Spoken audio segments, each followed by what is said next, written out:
Hi, everyone. Welcome to the Inspire View series. I'm Cherrise Boucher of CherriseBoucher.com, and I'm a women's reinvention specialist, life coach, and energy healer. I am so excited to be in year 2 of this series. If you've been following me along through 2015, this was a totally new venture for me, and I have thoroughly enjoyed every minute of it. I've connected with so many women around the world, and there's common threads in all our desires and following our passions and how it leads to us being the best version of ourselves. And so their stories are what really inspires me. So it's probably a little selfish that I'm doing this series because I draw on all their stories throughout my life and any changes that I'm going through. And I think, oh, so-and-so went through this or did this and she made it through, so do I. So it's been a fabulous journey, and I'm so glad that I'm continuing to do it and connecting with even more women who share their stories, and I hope that they inspire you as much as they inspire me. Today, I'm going to introduce you to a brand new friend of mine, Kelly Caldwell of Scorpio Press, and she's going to share her journey again of how she got to where she is now, because I think it's awesome to say yes to change because we don't even know where it leads us. So welcome, Kelly. Hi, it's good to be here. Oh, so exciting.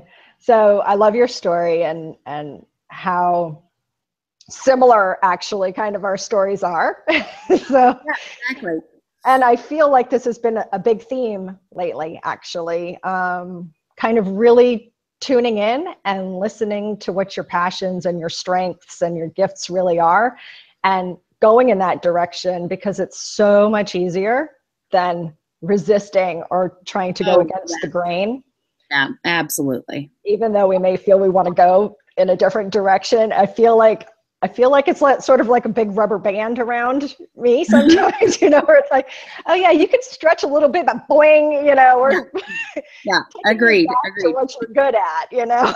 Yeah, exactly. It's funny you use the term reinvention specialist in your intro, and I hadn't heard you use that phrase because for probably the last 15 years of my life, I've gone by the title reinvention queen. Like I'm constantly looking for that thing that really lights me up and that I'm supposed to do, that I love to do. So it's wonderful to have found it again. And yeah, it's amazing.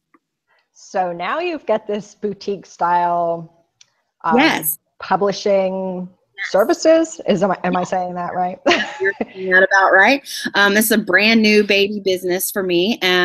I started my writing career at 7 years old, and I even have a photograph of myself with my little blue typewriter that I got for Christmas.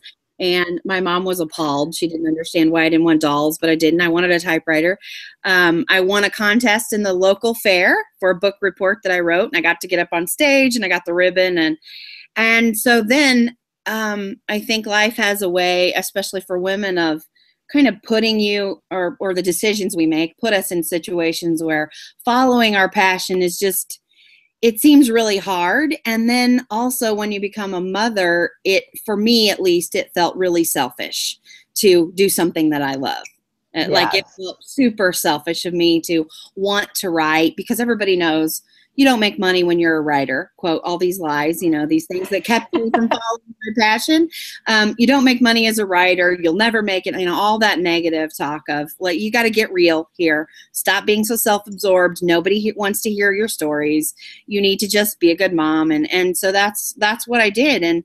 And then when I got I divorced after 15 years of marriage and was suddenly in the workforce. So I picked a career that had lots of job security in the healthcare field and loved it, but it was really super hard for my health, and I was on call almost all the time. And I had a cancer diagnosis 2 years ago, and I decided it is time for me to really start living my life, because the cancer diagnosis for me said, you might die. Like if this is the end of your life, how much of it have you spent being truly happy and feeling really fulfilled?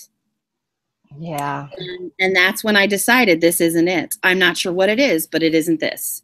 And I kind of took a diving leap off of a huge rock cliff and closed a really lucrative business that I owned and just jumped. So, and here I am. And it's interesting, you know, that you say being a mom, I mean, it is all consuming. It really is. And I remember people saying it changes your life and blah, you know, you're like, yeah. But no matter how many times people say that to you, or you say it to, you know, the next generation, they don't get it until it really happens. But then for you to go into being a midwife, it's like surrounding yourself by doing the exact same thing. It was. Now that I'm out of it, it's like, boy, you are really thick, because you just, just like from the fire like from the pot into the fire. And that's really what I did.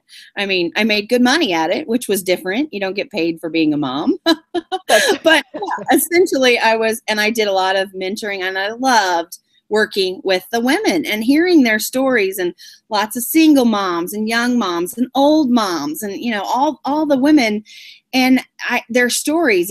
It's what has actually brought me to open and operate Scorpio Press. The power of the feminine voice. Our stories are what has the potential to change our world for the better. And I think every woman has a story, and every woman needs to get their story out there. You're giving me chills. I do too, obviously, because this is what I'm doing, and in a different, more verbal way than writing the books. But I truly believe it. And women are so multifaceted, and we do squash a lot of our feelings and emotions, and we do what we should do and things like that, but don't honor ourselves. And that's what I really, really like to work with women on too, because coming to the place where I am now, looking back, I see the importance of that. And, you know, I wish I knew then what I know now. but since I do, I like to encourage that in women too. And them sharing their stories is so empowering to themselves and to other women. Everyone who hears the story will be impacted. It doesn't matter if you think your story, you know, this is just my story, it's not that, but every woman's story will impact someone. You just have to get it out there, whether it's what you're doing, or, you know, interviews for podcasts, or however it is, you know, even a YouTube or a blog. Tell your story. Just tell it, because we need it. We need to hear it. I need to hear it. I mean, I have not arrived. I still have days where I'm like, I need somebody. I need to know somebody's doing okay, and I need to be inspired. And I always look to other women for that, and I always have. Yeah, because there's such a common thread. It's easy for us to understand other women. Men, on the other hand, are that's really another topic. Different breed altogether. But but even that was written about, right? Like men are from Mars, from Venus. For sure. So since this is so new and recent to you, what really prompted you? I mean, obviously this was your passion since you were a child, and you just came kind of back around to it. But what really kind of kicked you in the ass to go in this direction? Because I love it, and I think it's pretty unique. Maybe just because I'm not in that circle so much, but I don't see a lot of this out there, and I think your services are fabulous. And in that, now I've found myself in sort of the book writing world by partnering with Amy Brooks on our program. So we're helping women launch their stories and their passions out there, but then there's the next step. Yeah.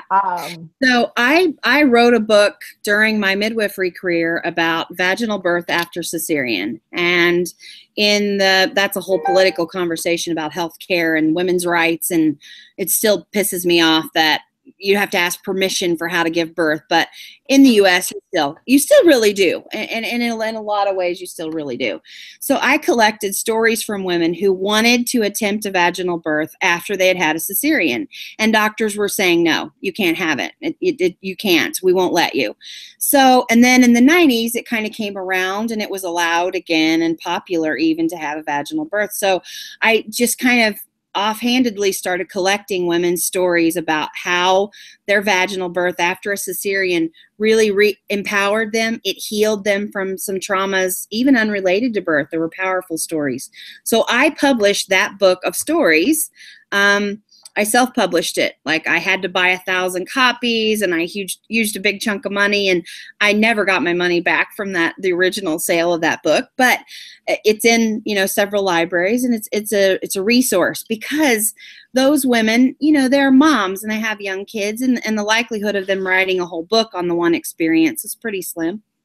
That was a powerful moment in my life where I realized, and I thought back of the catalyst was this. I had a moment with myself where I was thinking back on things I had done that I was really, really proud of. And that book was like the first thing that came to my mind. Monetarily, it was a flaming failure. I didn't know about marketing or how to get it out there at all. It was really financially not a great success, but inside I felt like that was when I die, I hope everybody knows about that book, because that was freaking amazing. I did a good job, and those stories are amazing. And so then I thought, that was a really tough thing to do. To figure out that self-publishing world is a huge financial investment and a gamble. Really, you had no idea.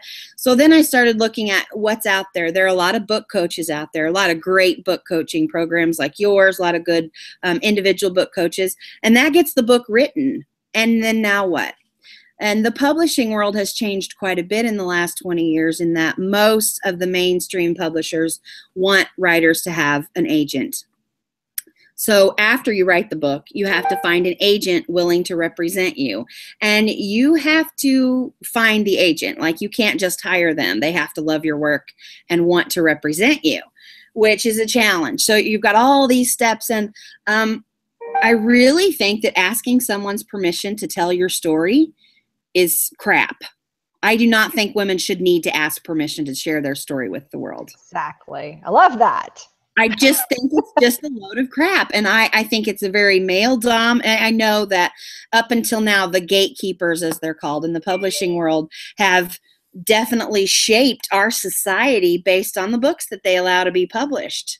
Okay. Right. So because it's a male dominated industry, we have really missed the feminine voice in the shaping of our culture through the which books are published. So this is kind of my way of saying, you have a story. It's important. Everyone needs to hear it. And you don't need to ask anyone's permission to tell that story. And how many women authors out there over, through history have used pseudonyms or just initials absolutely. For their names? Because if they said that their name was Jane, right. They probably wouldn't get published. Exactly. Yeah. And some of the leading female writers of our time weren't published until they were gone. We have we have all these wonderful women poets and novelists who weren't published until they were dead, or really close, because it wasn't going to happen. They were not going to get published. Isn't that sad?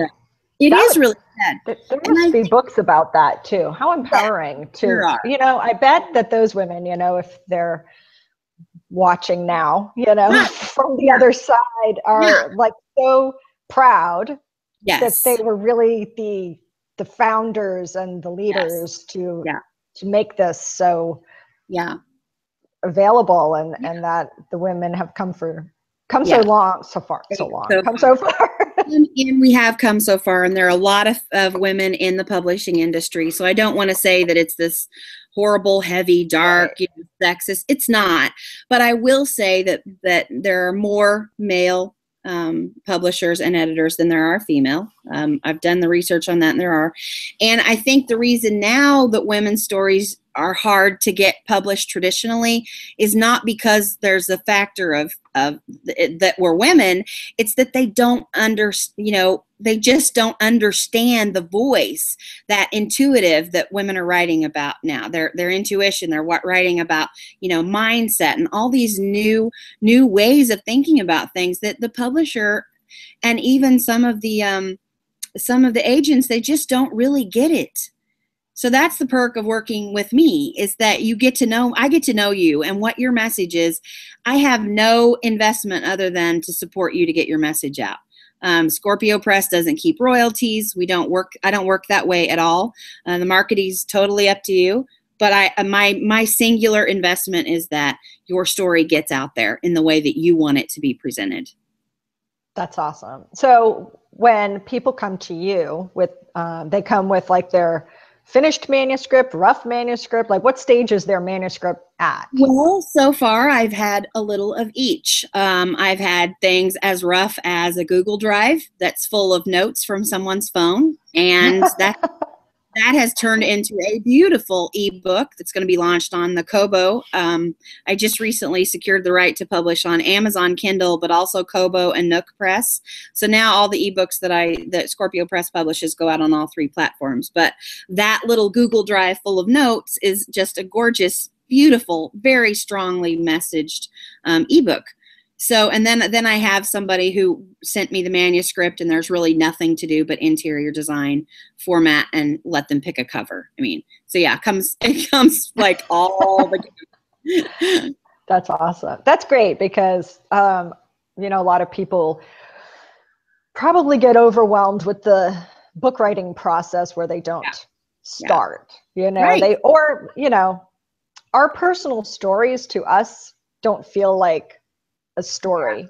Right. In my own experience, I feel like it's just something I went through or whatever, put it behind you. It's not noteworthy, really, but then when you think about the other women out there that maybe share similar experiences, who maybe aren't where you are now, but could really benefit from reading where you've been and see where you are now, that's the power in the written word, right? Yes. And that's the power of us sharing our stories. I think back to some really rough times when my son was diagnosed with autism, my divorce, my entry into the work field. If I had someone, and I was raised in a kind of a microculture in the Midwest, really religious, and I didn't have contact with women who had gone through those things before. But that's a huge catalyst for me, for women, to encourage women to share their stories, because if I had even one person or one book to say, she did this, I can do it too, it just would have made all the difference for me. It would have made all the difference. And I have so much compassion for women who, we are not meant to go through our journeys and our struggles alone. We're just not. It doesn't have to be that way. Right. It really doesn't. And it just makes the struggle so much harder when you feel like you're floating in this ocean by yourself. You're the only one that this is which is not true. I mean, that is your reality when you're going through some of those things. But it is not the truth. There are dozens, at least, women who have gone through the same thing you are. And really, and they're probably not in your circle of friends or family. So that's why you feel so kind of like floating out there on your own, because you probably don't really know. You can't connect with that other person who has experienced the same thing, which is why, like, now, the groups in Facebook and all the internet resources out there make the world so much smaller, so you actually can really connect with and find those people or their stories. And with ebooks, I mean, personally, I like a book. Yeah, I do too. I guess I'm going this side. I like a book too, which is why I didn't just stick to digital publishing. I mean, for me, you're never going to be able to replace the smell of a good book and the feel of the page as it turns, and dog earring. Exactly. And I decided, when I decided to open Scorpio Press, that a paperback, I mean, that's definitely that's my goal, is that everybody can publish that if that's their goal. Yeah, because I love the books. And you could I've read some ebooks, and I've even downloaded some, and I haven't even turned on my tablet in months. So I don't even remember what I downloaded. They're sitting in there and wherever they sit. But a book, I Yeah. mean, I've run out of space to put books in. Oh my gosh. I my know. My other- husband says if you bring home it, I'm going to ban you from Amazon. If we get one more box from Amazon, have you actually read all these books? And I'm like, well, I am planning a vacation at some point in the next 10 years. And I'm going to read, someday I'm going to retire and I'm going to read all those books. I try to be really good and not buy, like mass volume. Sometimes my dad, though, he reads a lot too.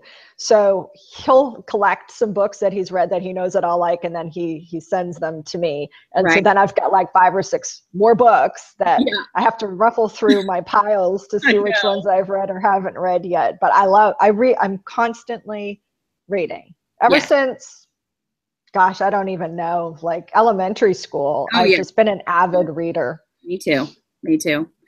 For me, reading a book was a way to maybe not escape my reality, because I had a good childhood. But it was a way for me to explore the world in a way that I probably wasn't going to be able to, as in real life. And reading all those books it was wonderful. And for me, I use it and encourage other people to. Some people don't read, so that's okay. But I use it as self-care because absolutely. Like, literally I read every single night before I go to sleep, unless I fell asleep. Well, even if I fall asleep on the couch first watching something on TV, by the time I get in there, I usually have to read a few pages. It just clears my mind. And I encourage people to not just read like self-help or self-development books. Like read a novel. Like Stephen King is my all-time favorite author. Okay. I read tons of other books too, by other authors, but since middle school I've been reading Stephen King. And, he grew up in Maine, where I grew up, and he has a place in Florida, and I live in Florida. So it's like we're related somehow. I totally get that. That makes perfect sense. Well, when I read the Little House on the Prairie books, and I was, I think, 8, and I read the whole series, and I read the whole series. I've probably read that series 10 times. That was the first for me, that biographical type story. And when I was 8, I think I was in 2nd or 3rd grade, and I read that series the first time, I thought she wrote those books when she was 8 or 9, like the age she was in the books. I thought that. That's when I started. That's when I wanted a typewriter, and I'm like, I'm going to write a book too. And looking back, it was just so funny that it didn't occur to me she was an adult when she wrote those books. And isn't that awesam? I mean, that's her story. I used to watch the TV show, but the same thing. Absolutely. Yes, we love the TV show. It was her story, and I think that's when I first fell in love with the idea of. Really day-to-day life even is inspirational for other women. It really is. It is. And I'd forgotten about that, but that is so true that I wonder what prompted her to think her story would be good as books, because I just said that I'm thinking, my story isn't worth writing down. Her story is very, very everyday. Like we washed, we went right. There's nothing, but it's a fantastic illustration of just your voice there's an emptiness out there that can only be filled by your story.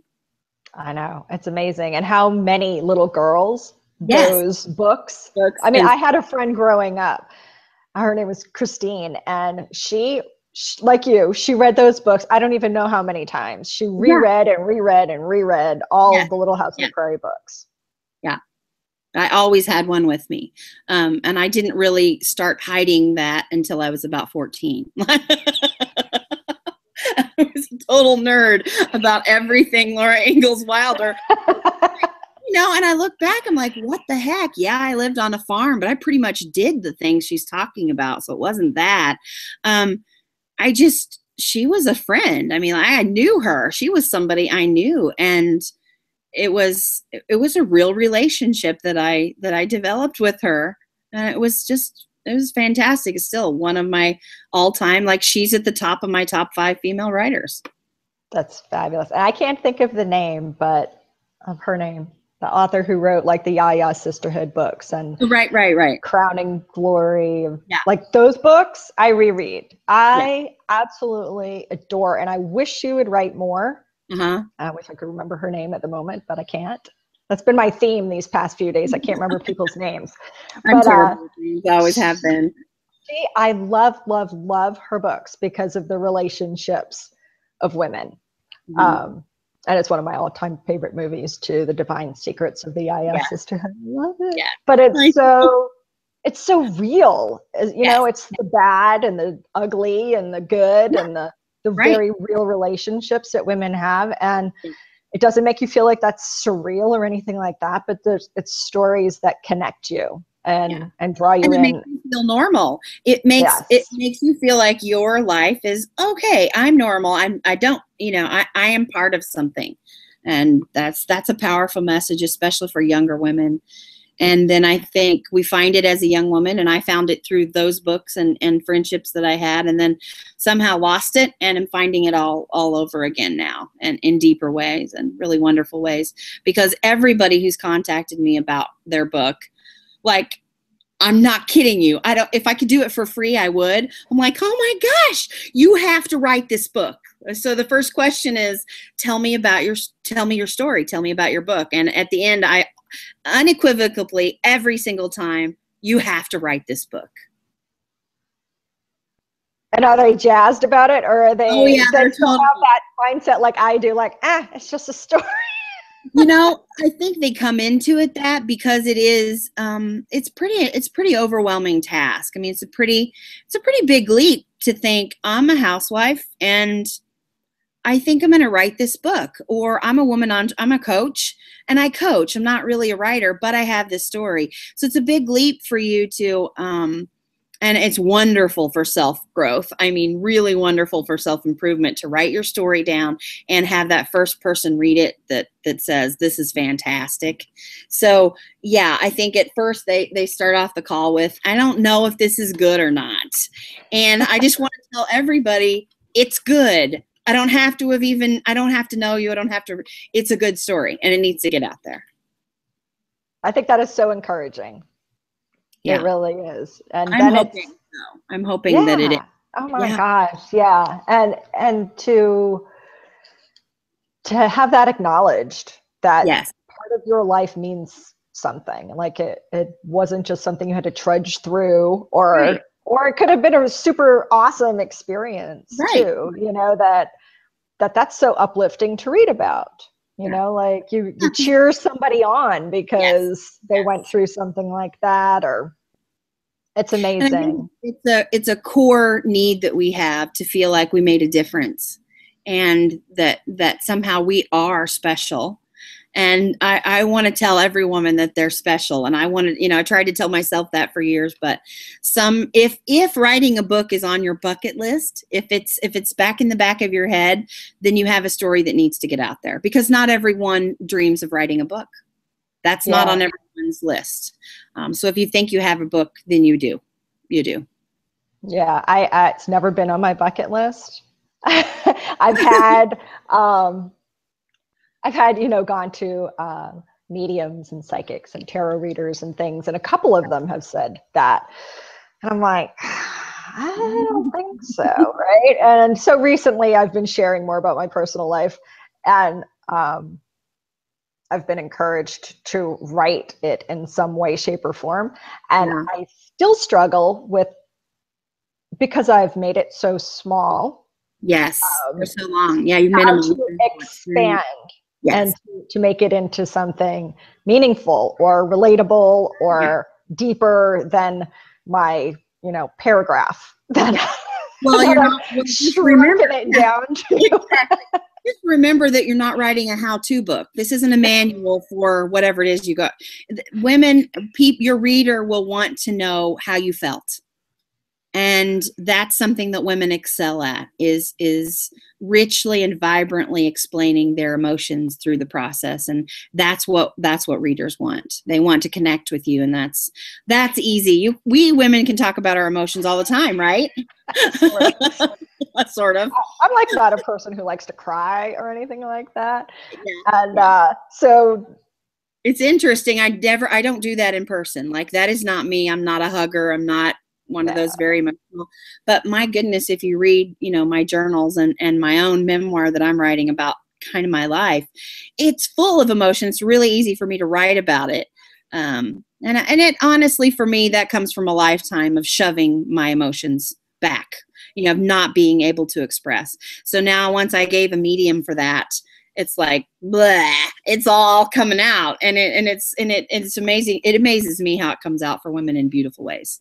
Yeah, I think that's a good lesson too, because if somebody's feeling like how I feel about that, maybe that is exactly the catalyst you need, is to write it. Because even like, honestly, and I've said this before in my interviews and in life with everybody, like, journaling is not my thing. You know why? Because I don't want people to see what I wrote.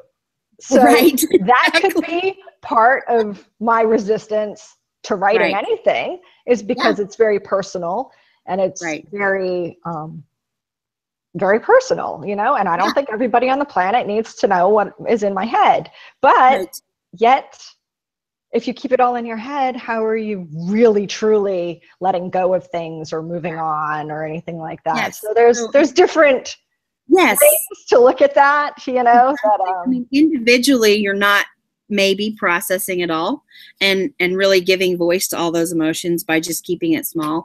But secondarily, you're stealing from the women who need to hear that it's okay, that you survived, that the wonderful thing's attainable, whatever your story is. You're robbing women of that ability to process or live through something.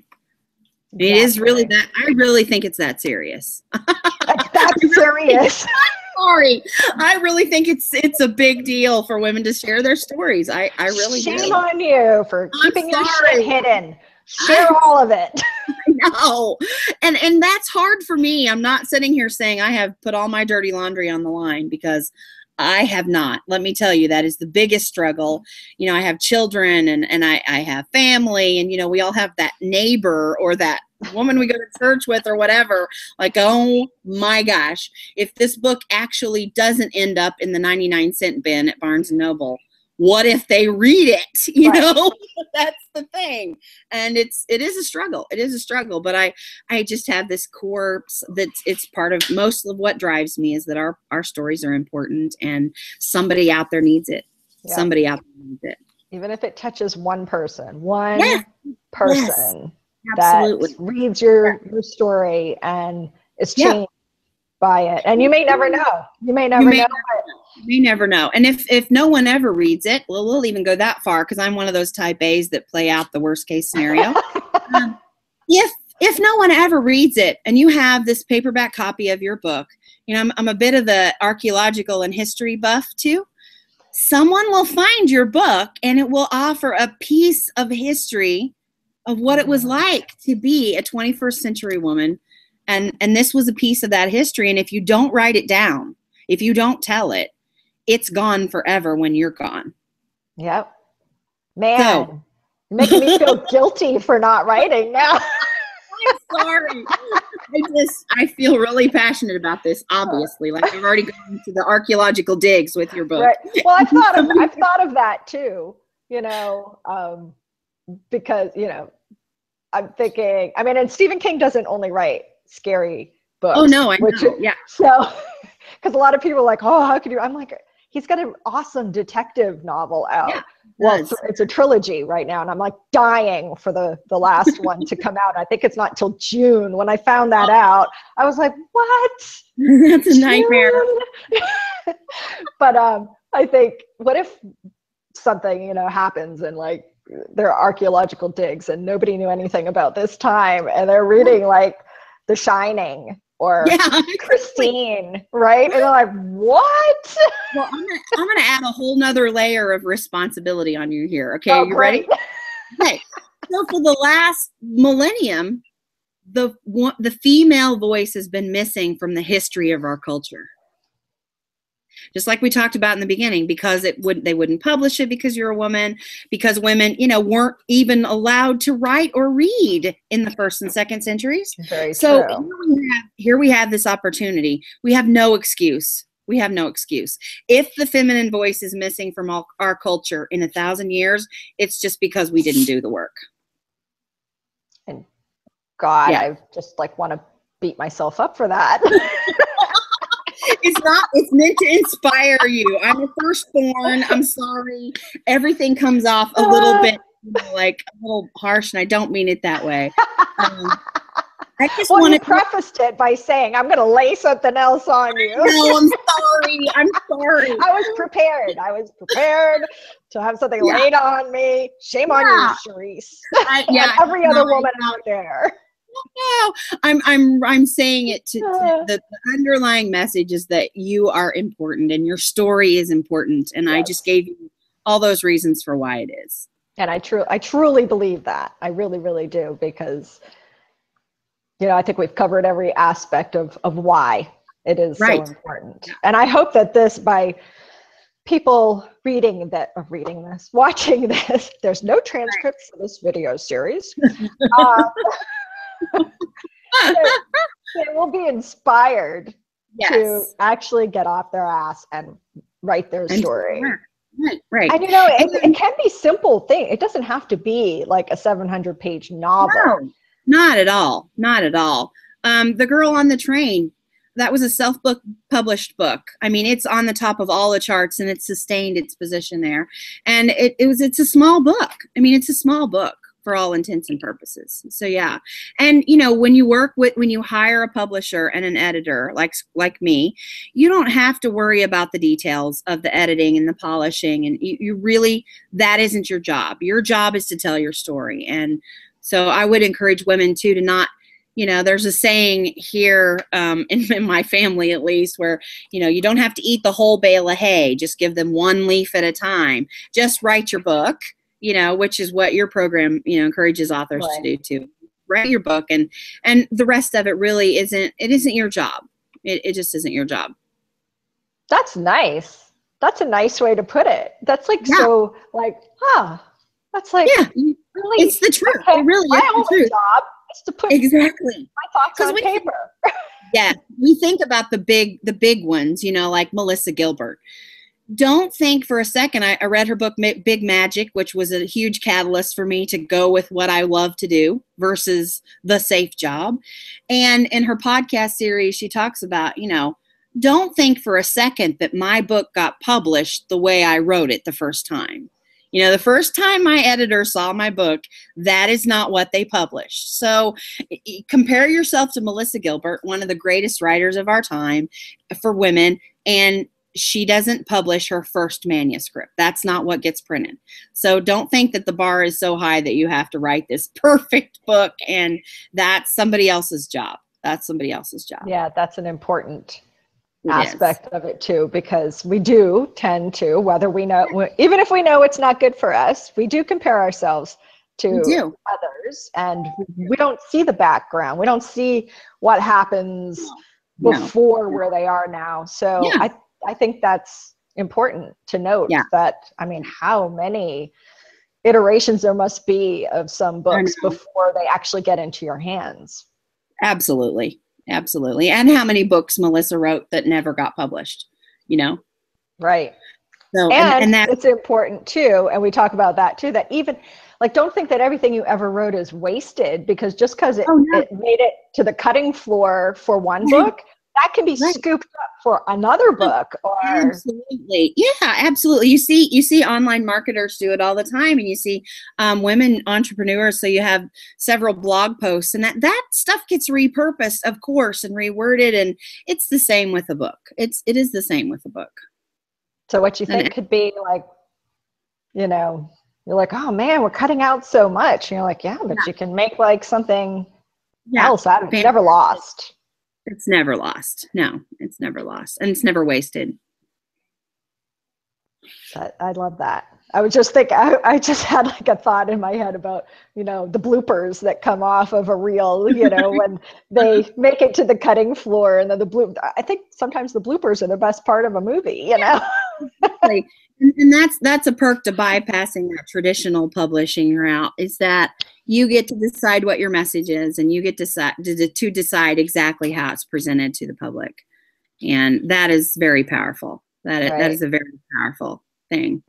And I've heard plenty of stories too, where people have self-published and then gotten picked up by a publishing house. So yeah, that's a really common thing to have. If you have a book that, that makes the Amazon top 20 list, you can almost be guaranteed a few knocks on the doors by traditional publishers who would like to offer you a contract on your next book. Yeah. That's inspiring. Not to overwhelm anybody. You don't have to write 2 books. No, no, right. I didn't say that. Can you cut that out of this before you put it up? I didn't say anything about a second book. Back it up.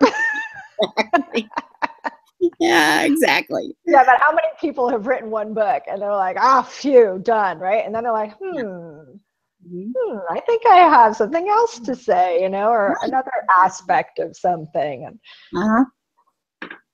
It's fabulous living in this day and age, isn't it? And how we can share so much. It is, and we have really complete freedom. I mean, it's just, if you think about, once upon a time I wanted to be an anthropologist, and if you look at women throughout history, we are so privileged. We are so privileged, the opportunities that we have. Yes, gender discrimination is still out there. I live in the Midwest. I can tell you it's alive and well. Just walk into a parts store and they'll say, "Do you want to call your husband before you buy this?" And you'll know. God. Serious? No, yeah. Gender description is alive and well. What's the word?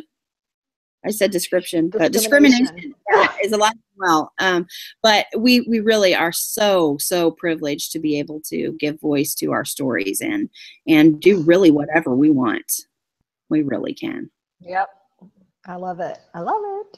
Yeah. So it's so exciting.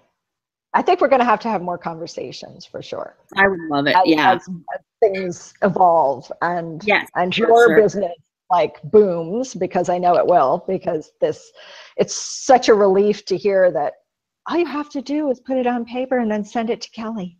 Yeah, pretty much.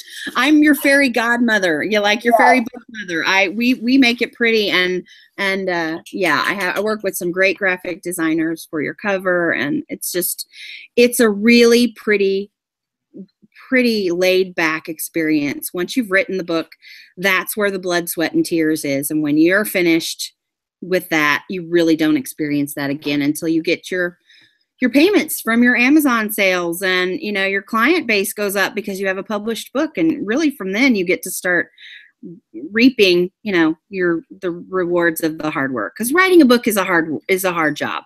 It is difficult and it's challenging, and it is not something that every person would undertake. I mean, for sure.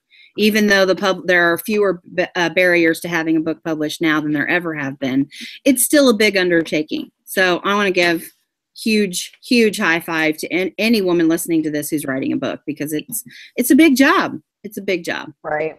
It is. And if you feel too, because there are ghostwriters out there who can kind of even help that process. If you are dying to get a story out of your head, and you just don't feel like you can successfully do that for whatever reason. I mean, there are people that help even with that side of it. Yeah. So that's a very collaborative, hands-on partnership that you have with that person who's actually putting it together for you. But get your story out. Get it out there somehow. I have one author that we're talking about her paperback now, and she's like, the problem is I hate to type. I have dyslexia. I'm never going to get it out. It's never going to be written. And I said, send it to me as an audio file. Do chapter by chapter as audio files, and we'll have it transcribed. And then there's your rough draft. So you don't ever have to touch a keyboard with today's technology to write a book. Exactly. So awesome. It is amazing. It is amazing. It's like literally pulling books out of people because it's so easy. It is really. everybody's like, ooh, that's going to be a tough market. I'm like, what, are you kidding me? Sit down in any doctor's office, sit down in any train station, in any gym women are full of stories. They want to tell the story. It is not hard. This is just like, I'm going to pull this out, and then there it is. Yeah. That's so funny. That's like me sitting next to the two women at the DMV while my daughter was taking the driving test for 15 minutes. Me and these two other women were sharing common stories. One of them's son was taking his test, and the other lady, I don't know what she was there for specifically, but she shared that she was like a defensive driving instructor for defensive driving class. So it was like three women who don't even know each other. We didn't have a moment of silence for 15 minutes because we were sharing. And, you know, our culture has kind of put that as oh my gosh, women talk all the time and they're all about blah, blah, blah. That is a gift. And it is a real gift that women have that I think has been underutilized through the centuries. And you know what? I love the connection. I love talking to those two ladies I never saw before and probably will never see again. But you know, it's like, it was so nice to talk to you for these 15 minutes. So enjoy the rest of the day. So I could get my mind off my daughter taking her test, plus realize that we're in the same boat. Exactly. We had shared stories because the other woman her children already had their license. So, but she recalled, you know, the panic moments. The first moments, yeah. So see, there really literally are stories everywhere. Everywhere. Yeah. Ah, that's awesome. Now I'm like inspired. Good. Maybe that I'll was get some writing done or something. Perfect. Great. So I know you have a responsibility. Remember, you have a responsibility. I know. Shame on me if I don't share my dirty laundry. I'd like to leave. I'd like to leave knowing you feel inspired. So that's good for me. Yeah.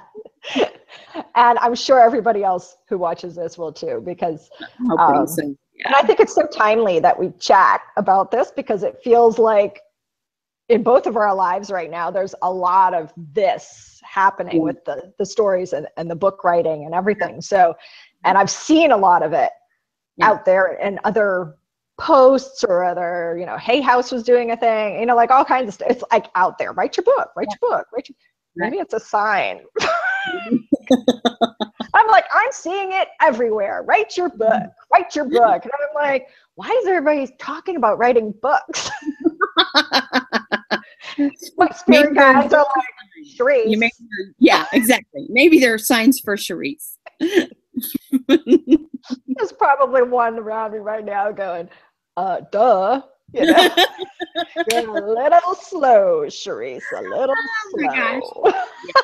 Oh well, I think we all are a little bit just resistant to, and Big Magic talks about that, how we're resistant to that thing that we need to do or want to do. Really, in our hearts, we want to do. It feels like something we need to do and should do, but in reality, it's a core desire that we have, that we do that thing. So do that thing. Write that book. Do the thing. And I'm so proud of you for doing the thing. Because it has been, it seems like, a long time coming since you were 7.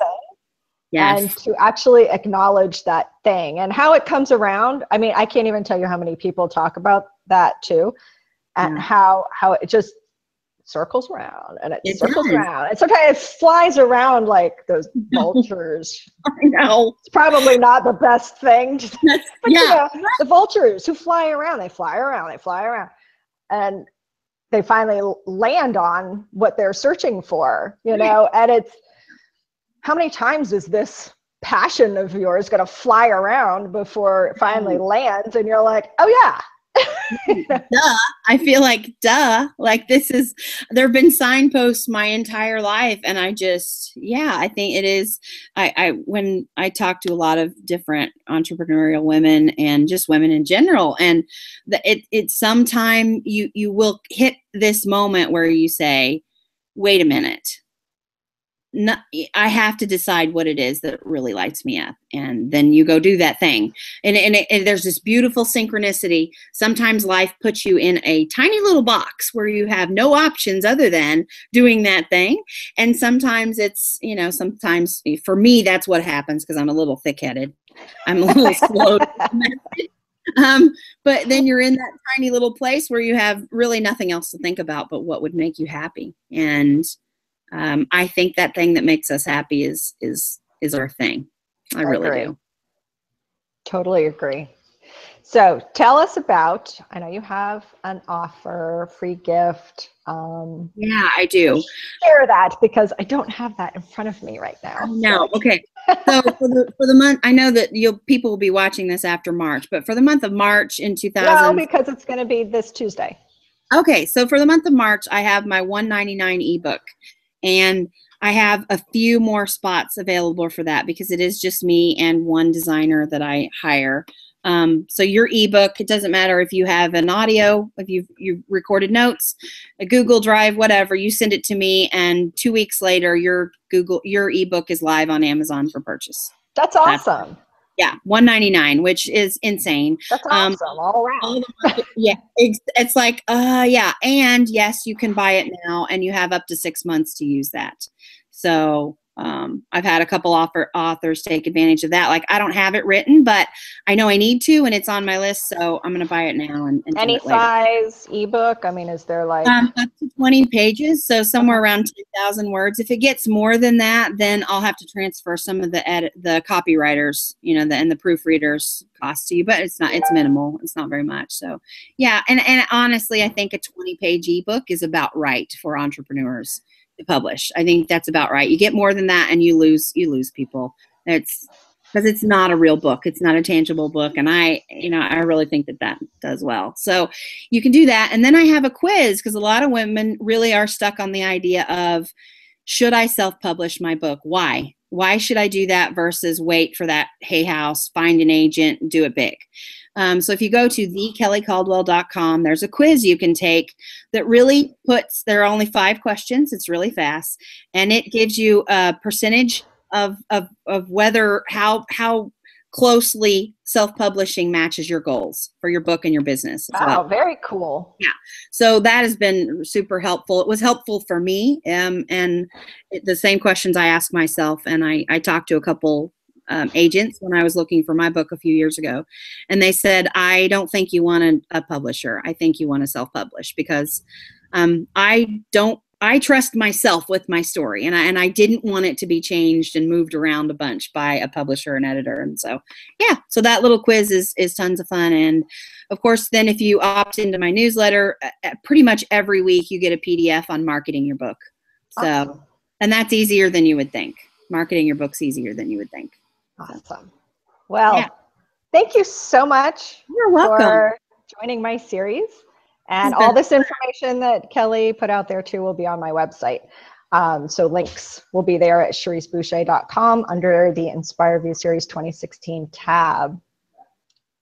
Thank you again, and we'll connect again for sure, because I'm sure there's so much more that's going to come up that we want to talk about. Yeah, we are officially connected now. Yes, it's official.